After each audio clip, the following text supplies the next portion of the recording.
E era fake news porque revogou. Deputado, o senhor publicou um vídeo esta semana que viralizou, né?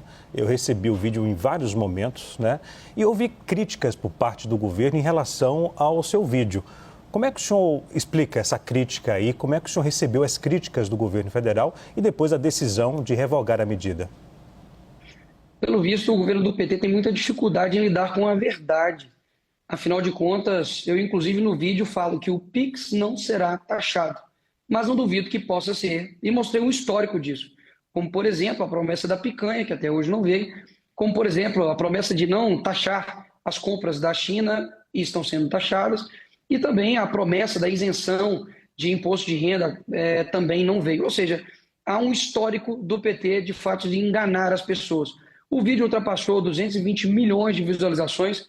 Isso é muito mais do que um número, Leandro. Isso é uma demonstração fática de que as pessoas estão indignadas com um Estado que só toma dinheiro e não devolve isso para a população em formato de segurança, de saúde, de educação. Pelo contrário, tem aumentado os gastos da presidência, batido recorde, tem feito festas com dinheiro público, como a gente já fez, e principalmente sendo irresponsável com o dinheiro do contribuinte. E por isso que viralizou, porque é verdadeiro.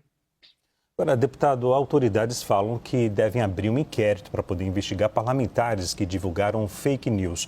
As autoridades não citam os nomes dos parlamentares. O senhor acredita que pode ser investigado? Eu estou sendo investigado porque eu chamei o Lula de ladrão. Ou seja, inquérito por inquérito, abrir mais um para mim é entrar na fila. Afinal de contas, se você é honesto aqui nesse país, a chance de você ser perseguido é gigantesca.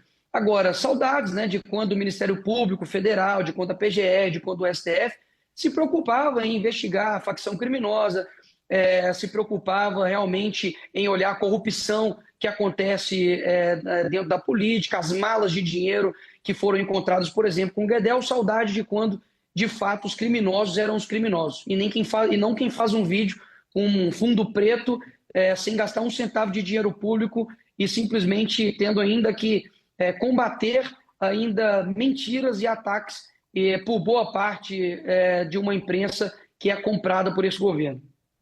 Deputado, o senhor apresentou, se não me falha a memória, o senhor e mais outros dois parlamentares apresentaram um projeto de lei, é isso? E também uma ação do Supremo Tribunal Federal sobre o caso da Receita?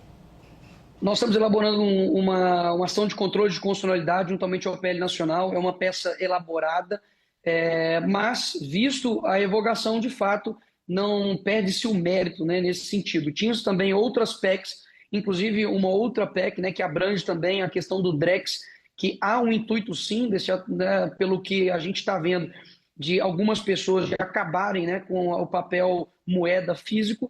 E a gente sabe que isso daí é mais um controle mesmo do Estado, só que todas as ações que iríamos fazer judicial não vai ser necessário mais ser feito, porque de fato agora o Pix, digamos assim, voltou. Você aí, trabalhador informal, entregador de iFood, pedreiro, manicure, trabalhador informal, não mais terá, né, a lupa do governo em cima dos seus gastos.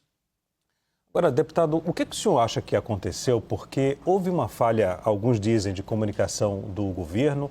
O próprio governo fala que não, que a oposição que disseminou fake news nas redes sociais, e isso fez com que a população não entendesse o que estava acontecendo.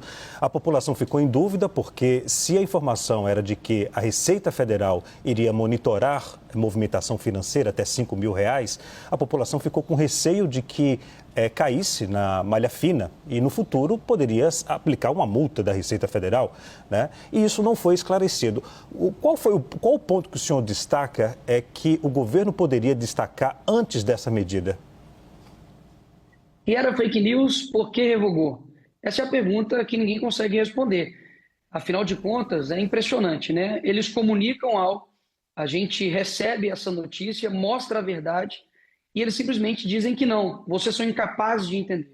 Só o governo do PT consegue entender as medidas deles. E se você discorda, ou se você faz um vídeo elucidativo, você é considerado um fascista, um nazifascista, como, por exemplo, não somente o Haddad, mas agora o novo, né, secretário de comunicação do governo, inclusive dou boas-vindas a ele, diz que a oposição ela é fascista.